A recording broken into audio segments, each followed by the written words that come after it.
Tu pensais à quoi? Mais bon, quelque chose de fiable. Une voiture qui est le fun à conduire. Mais tout équipé cette fois-ci. En connais-tu une voiture comme ça? Eh oui, tous les signes vous disent d'aller chez Suzuki. Obtenez un financement à 0 % jusqu'à 72 mois sur la plupart des modèles 2010. Ils sont plaisants à conduire et offrent de nombreux équipements de série. L'événement L'essayer, c'est l'adorer bat son plein chez Suzuki. «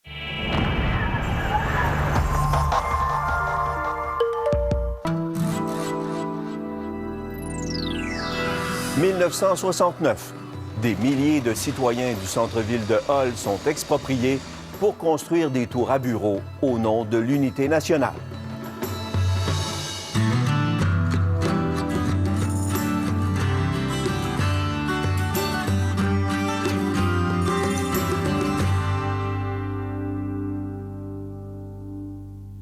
Ici Guy Gendron, bienvenue à Tout le monde en parlait. Impossible d'aller à Ottawa sans le remarquer. Du côté ontarien de la rivière des Outaouais, il y a le Parlement canadien. Juste en face, au Québec, un ensemble d'édifices où travaillent 20 000 fonctionnaires fédéraux. Pour construire ces immeubles, il y a près de 40 ans, on a dû raser une grande partie du centre-ville de Hull et donc exproprier des milliers de personnes. L'objectif était largement politique, unir les deux rives et faire de la capitale fédérale un modèle de cohabitation. Début des années 1970, le centre-ville de Hull, au Québec, est un immense chantier. L'heure est à la destruction et aux expropriations. Ça a commencé d'abord par des rumeurs. En moins de 5 ans, 1500 maisons et logements seront démolis, 5000 personnes seront forcées de partir.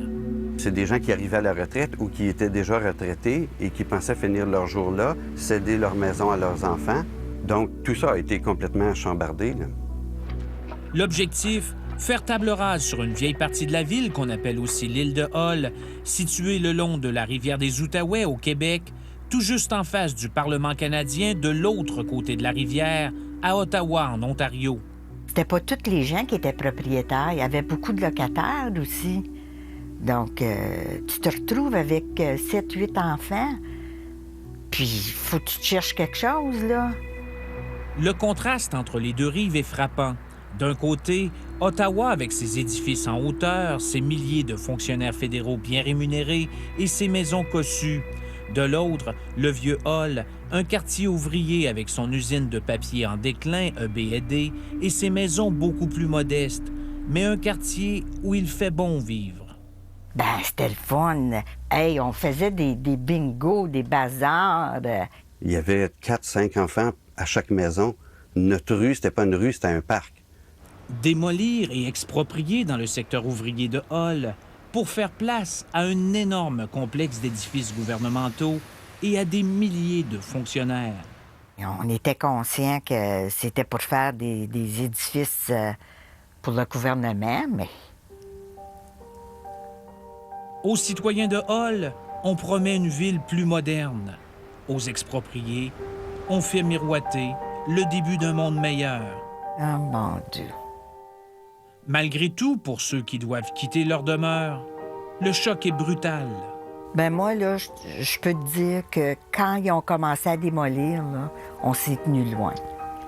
Ça nous faisait trop de peine de voir partir ça. Suzette McCaskill avait 19 ans à l'aube de 1969 lorsqu'elle entend parler pour la première fois du projet d'expropriation par le gouvernement fédéral de Pierre Elliott Trudeau. Puis quand on a entendu la nouvelle expropriation, on a paniqué. Ça faisait des années que la ville de Hull et ses gens d'affaires suppliaient le gouvernement fédéral d'investir sur son territoire en construisant des édifices à bureaux. Cela voulait dire des milliers d'emplois et des millions de dollars en revenus fiscaux. Depuis 50 ans, tous les organismes publics de Hull demandaient au fédéral de faire d'autres choses que de la verdure sur le côté québécois. Et les gens de Hull et de la région se disaient, bien, le fédéral investit l'autre bord, il donne des subventions tenant lieu de taxes sur ces édifices, puis il ne contribue pas du tout du bord ici. Alors, on considérait qu'on avait le droit à notre part du gâteau. Mais les employés de la fonction publique fédérale, essentiellement anglophones à l'époque, de même que leurs dirigeants au sein des ministères, se sont toujours objectés à l'idée de se rendre travailler du côté québécois. Nobody wants to have to leave Canada every morning at 9 o'clock to go to work in the first place. Faut dire que les fonctionnaires fédéraux qui travaillaient à Ottawa ne voulaient pas entendre parler de traverser le bord de la rivière. Heureusement que sont arrivés Trudeau, Jean Marchand, Pelletier, qui avaient une sympathie plus particulière pour le côté québécois. Pierre Trudeau, Jean Marchand et Gérard Pelletier arrivent à Ottawa en se faisant élire lors de l'élection fédérale de 1965. Le premier ministre libéral, Lester B. Pearson, avait lui-même recruté ceux qu'on surnomme les Trois Colombes, ceux qui deviendront rapidement des ministres influents au sein du cabinet. Je pense qu'il est bon qu'on soit appelé au départ à préciser ce qu'on entend par des mots comme égalité des deux communautés francophones et anglophones. La commission Laurando-Dunton sur l'état du bilinguisme au Canada venait d'ailleurs de démontrer que moins de 10 % des postes dans la fonction publique fédérale étaient désignés bilingues et qu'essentiellement tout se déroulait en anglais, souvent même au Québec. Le transfert d'emploi d'Ottawa vers Hull par le fédéral visait à corriger cette iniquité. Marc Lalonde était conseiller du premier ministre Pearson.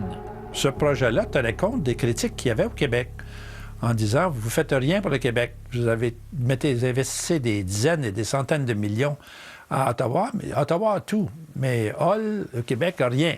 Puis c'est juste l'autre côté de la rivière, en face du Parlement. Il faudrait que vous fassiez quelque chose. » Mais encore une fois, l'opposition dans la fonction publique est féroce. On insistait pour dire, avec raison, que Hull n'avait pas un réseau routier suffisamment développé, que son système d'aqueduc était inadéquat et que la ville, contrairement à Ottawa, n'avait même pas d'usine pour filtrer son eau. C'était pas populaire, cette action-là, à l'intérieur de la fonction publique. Je vous assure qu'il y avait un paquet de fonctionnaires qui ne se voyaient pas traverser le pont, puis ils se voyaient tout à coup dans un environnement beaucoup plus francophone que celui auquel ils étaient habitués. Puis alors, c'est sûr qu'il y avait des objections, mais ça, on s'en fichait pas mal. En attendant, les rumeurs se poursuivent. Les résidents de l'île de Hull sont de plus en plus inquiets. Les conséquences humaines de ça, on n'en tient pas compte. On ne pouvait pas s'imaginer dans notre tête ce qui était pour arriver avec tout ce qu'il faisait, là, tu sais.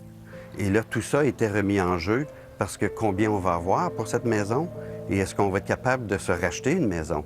On avait fait plein de rénovations, puis on était bien, on était central. Malgré la contestation, pour Jean Marchand, le ministre responsable de la Commission de la capitale nationale, le temps était venu d'agir. Pour moi, c'est très important que nous fassions une certaine unité entre Hull et Ottawa.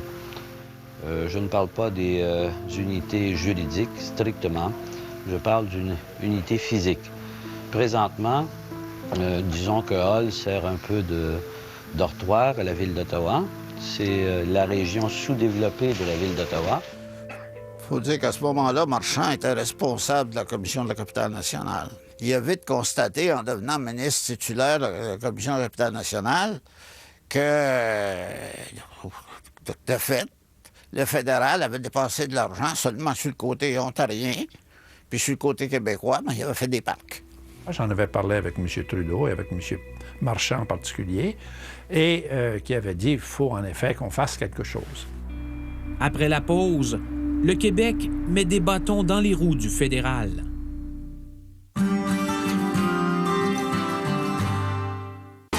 Lui, c'est un guerrier africain.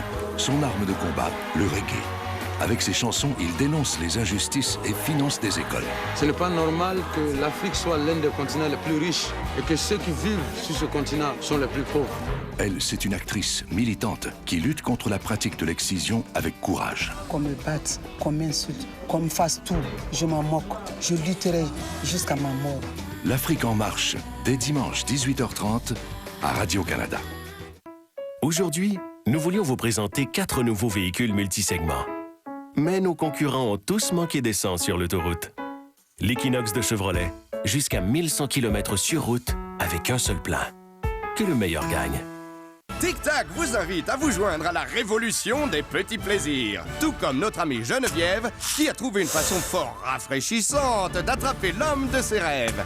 Partagez vos petits plaisirs, gagnez des prix à tictacpetitsplaisirs.ca. Oui, nous anéantirons l'ennemi par le fer.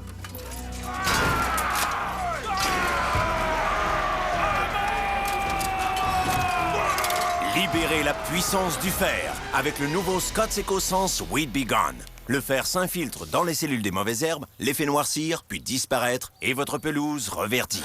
Le nouveau Scotts EcoSense Weed Be Gone. Tue les mauvaises herbes, pas la pelouse.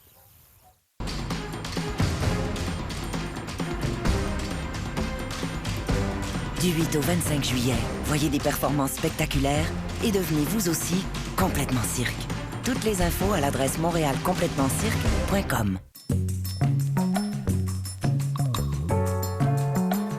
Vous pouvez obtenir beaucoup d'eau là où vous vous en attendez le moins.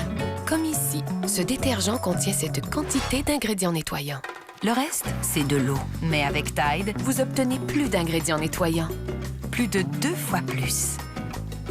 Vous obtenez donc une propreté Tide exceptionnelle. Vous payez pour un détergent, vous obtenez plus de détergent. Tide.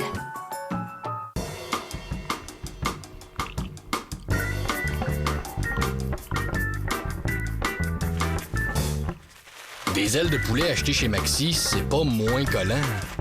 C'est juste moins cher. Maxi et compagnie, c'est des économies à l'année. Jusqu'au 26 mai, les 10 brochettes de souvlaki Flamingo sont à seulement 4,90 $. Maxi et compagnie, le panier le moins cher en alimentation. Aujourd'hui, nous voulions vous présenter 4 nouveaux véhicules multisegments. Mais nos concurrents ont tous manqué d'essence sur l'autoroute. L'Equinox de Chevrolet, jusqu'à 1100 km sur route avec un seul plein. Que le meilleur gagne. J'avais beaucoup de difficultés à comprendre l'ampleur de l'accident que j'ai eu. As-tu eu peur? Dans la première seconde, c'était comme j'ai lâché le volant, j'ai fermé les yeux, puis c'était à la grâce de Dieu. J'étais prête à n'importe quelle éventualité dans cette seconde-là. Maintenant, quand je rentre dans un endroit et que les gens me regardent bizarrement, je leur dis je suis pas saoul, hein. Chez le Parkinson. On prend toujours un train pour la vie, dès dimanche 21h à Radio-Canada. La Coupe du monde de la FIFA. Du 11 juin au 11 juillet. À la radio, à la télé et à radiocanada.ca.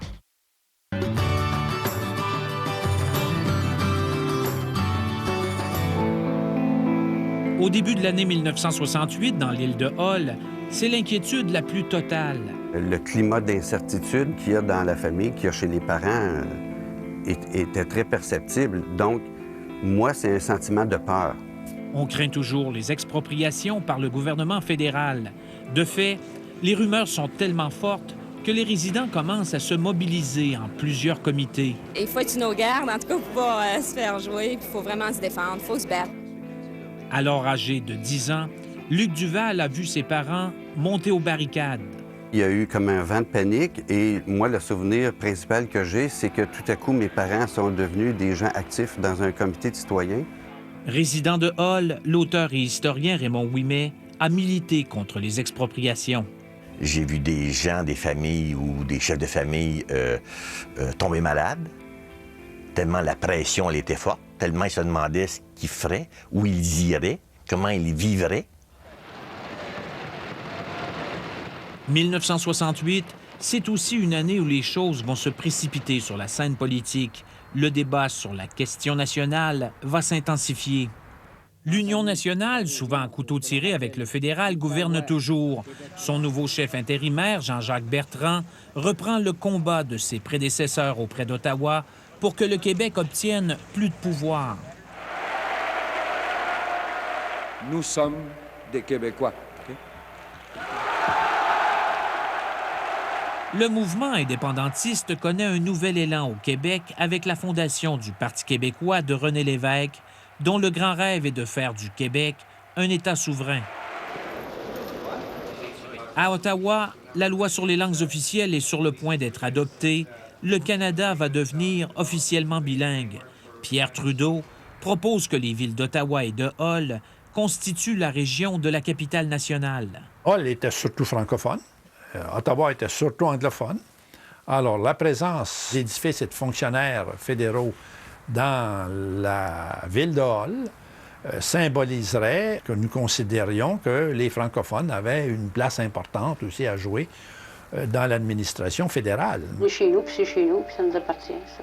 Ça en allait ailleurs, il faut payer, puis on n'aurait pas de dire qu'est-ce qu'on a ici. Ils ont choisi leur temps pour aussi essayer de gruger le viol. C'est qu'on a moins de contacts en hiver les uns et les autres qu'on peut en avoir au printemps puis à l'été. On en entend parler autant dans le quartier qu'à la maison. Et à cet âge-là, on a tendance à voir les choses de façon assez simple, les bons et les méchants. Discrètement, le fédéral passe à l'action. Première étape, acheter une partie de la propriété de la papetière B&D aux prises avec des difficultés financières. L'usine employait près de 2000 travailleurs, dont les familles vivaient surtout dans l'île de Hull, mais l'image de sa cour arrière, vue du Parlement canadien, avait tout pour déplaire aux politiciens et aux visiteurs. Ça avait l'air vraiment d'un dépotoir, quasiment, derrière le Parlement, quand vous regardiez. Là. Alors ça, c'était horrible, d'abord. Deuxièmement, ça sentait mauvais, tant pour les gens de Hull que pour les gens d'Ottawa. Deuxième étape, préparer un vaste plan d'expropriation dans les environs de l'usine. Encore une fois, pour éviter la spéculation, le travail se fait le plus secrètement possible. Seul le gouvernement québécois de Jean-Jacques Bertrand est mis au courant des plans du fédéral. Puis, alors que le fédéral est à quelques jours de faire son annonce, c'est la surprise. La veille de notre expropriation, le gouvernement du Québec a décidé d'exproprier lui-même un morceau de terrain en plein milieu de ce qu'on avait prévu pour notre plan d'expropriation. On me dit qu'il y en avait déjà à Québec parmi les fonctionnaires qui étaient affolés par la perte de territoire, puis la souveraineté du Québec serait affectée s'il fallait que le fédéral achète du terrain. Une stratégie du gouvernement Bertrand contre le fédéral que confirme l'un des instigateurs du projet québécois, Claude Morin, alors sous-ministre québécois aux Affaires intergouvernementales. Il s'agissait de s'insérer dans le plan, mais d'une façon un petit peu bizarre, vous allez dire, mais quand même valable, puisque ce sont des immeubles qui existent maintenant. Je parle de ceux que le gouvernement du Québec avait en tête, en plein dans le territoire que le fédéral convoitait. Le Québec veut donc construire un centre administratif au même endroit que le fédéral. Une surprise sur un fond politique dont le gouvernement Trudeau se serait bien passé. C'était purement pour nous emmerder, dans le fond. Si Marc Lalonde dit qu'on a voulu les emmerder, lui, ou les emmerder à Ottawa, c'était pas l'objectif de les emmerder. Ça les emmerdait, mais l'objectif, c'était l'intégrité territoriale du Québec. Freiner l'invasion du fédéral, d'autant plus que la Commission d'Orion sur l'intégrité territoriale du Québec dénonçait les nombreuses propriétés du fédéral dans la province, comme les aéroports, les parcs ainsi que les réserves amérindiennes, et soulignait les risques que cela présentait pour la souveraineté du territoire québécois. Le rapport mettait aussi en garde le gouvernement québécois contre l'idée d'un district fédéral à Ottawa. C'était dans les possibilités, et que si ça avait été moindrement faisable, il l'aurait fait. Pour la famille Duval, être exproprié par Québec était particulièrement douloureux. Il faut dire que mon père était un militant souverainiste assez actif.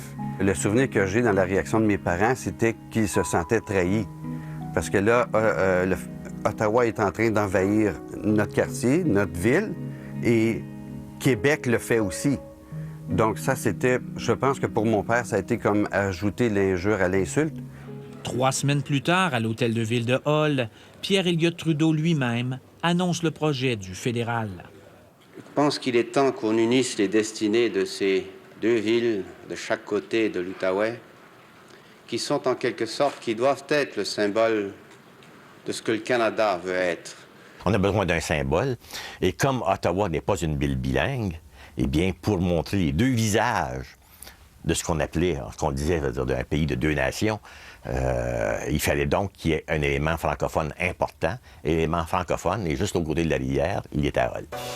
200 millions de dollars sur 25 ans pour construire des édifices à bureaux qui accueilleront, une fois complétés, 36 000 nouveaux fonctionnaires fédéraux à Hull.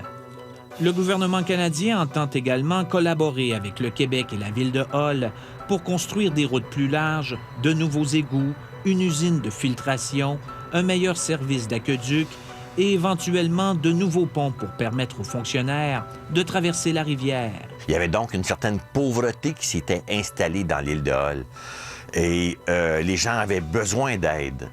Et au lieu de les aider, on les a mis à la porte. Il y a quand même des limites. Ils veulent tirer de nous autres. On n'est pas des fous. On sait mauditement bien qu'on ne pourra jamais s'en acheter une de ce prix-là. C'était pas, peut-être pas un château, mais on était quand même confortable. On l'avait aménagé selon nos moyens.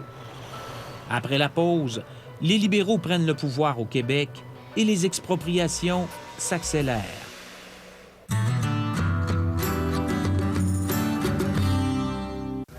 Et c'est qu'une impression?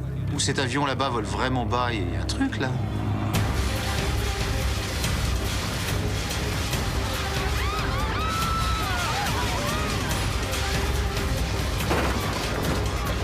Quand une journée de rêve tourne à la tragédie.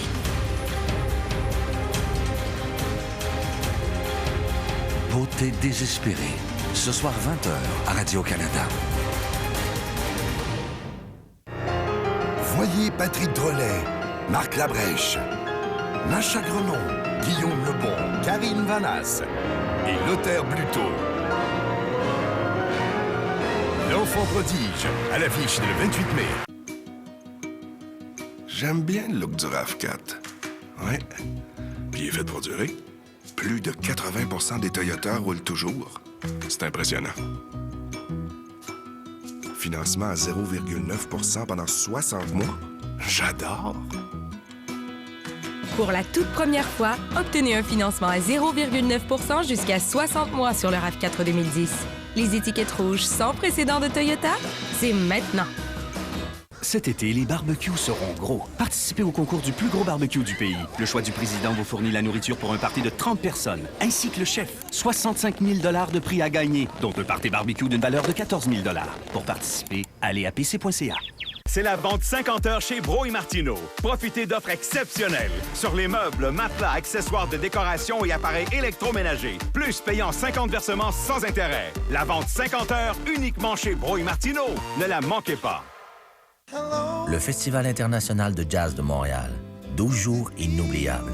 Voyez entre autres Lionel Richie, Smokey Robinson, The Manhattan Transfer, Joan Zone, George Benson et Bud Skaggs. Le festival, c'est Daniel Lanois. Le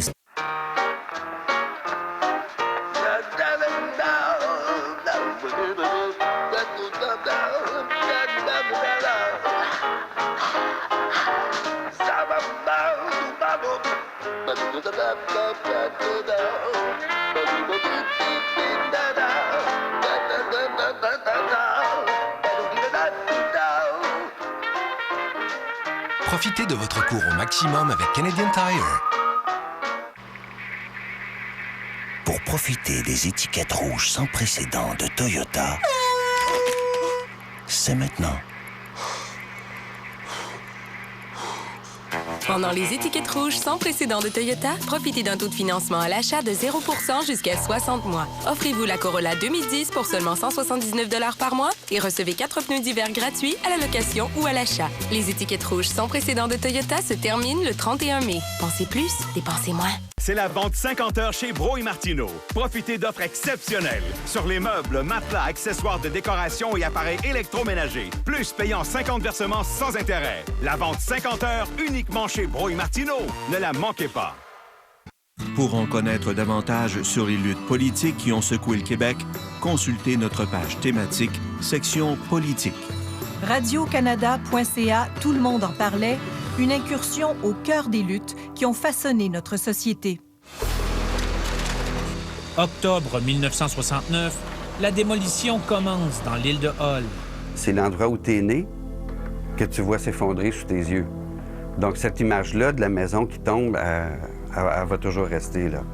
Pour la famille Duval, comme pour plusieurs expropriés, le rachat d'une maison dans un autre quartier, malgré le dédommagement, voulait dire se réendetter.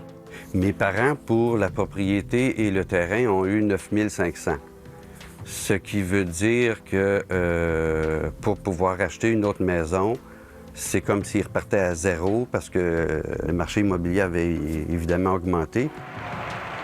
En avril 1970, les libéraux prennent le pouvoir au Québec. Robert Bourassa devient le premier ministre. Oswald Parent, député de Hull depuis 1956, est nommé ministre et devient l'homme de confiance de Robert Bourassa dans le dossier des expropriations dans l'île de Hull.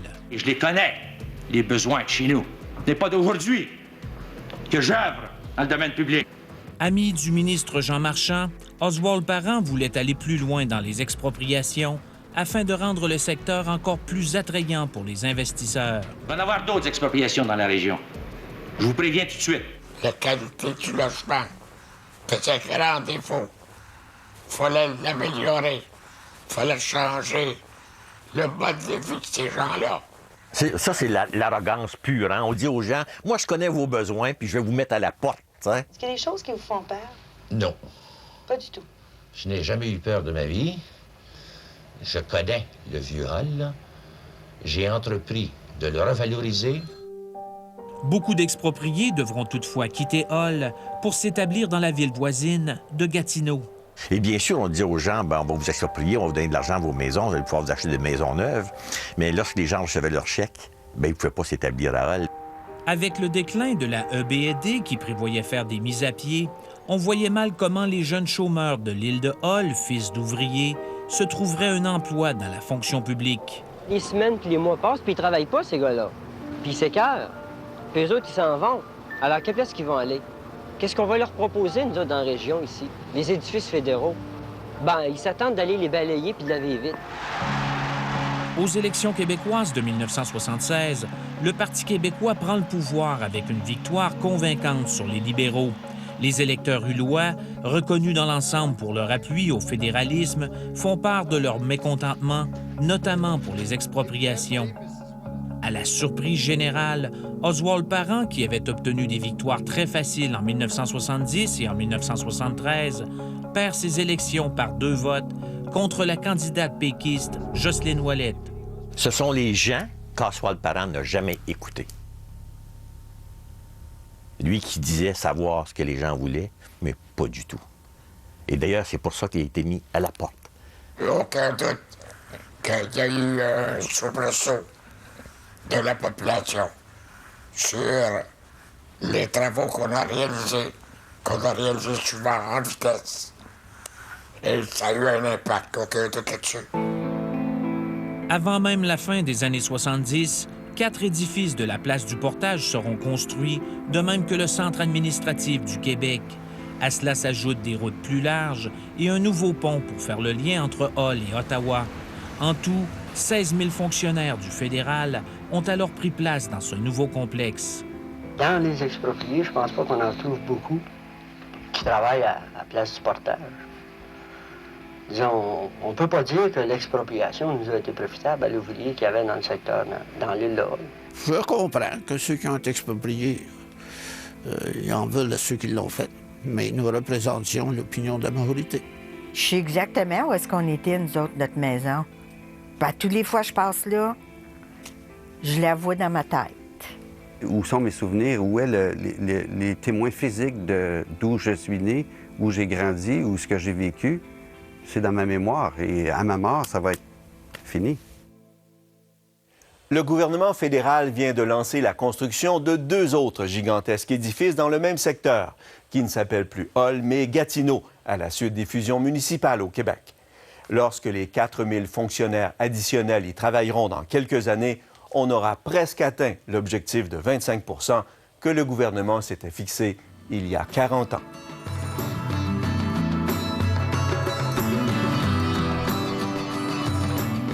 La ville de Hull et Gatineau a été plus prospère après qu'avant.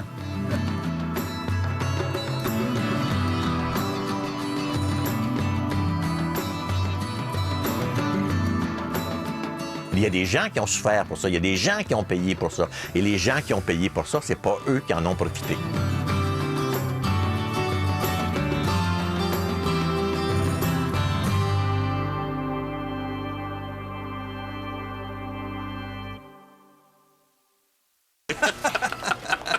C'est quoi ça? Hein? Ah!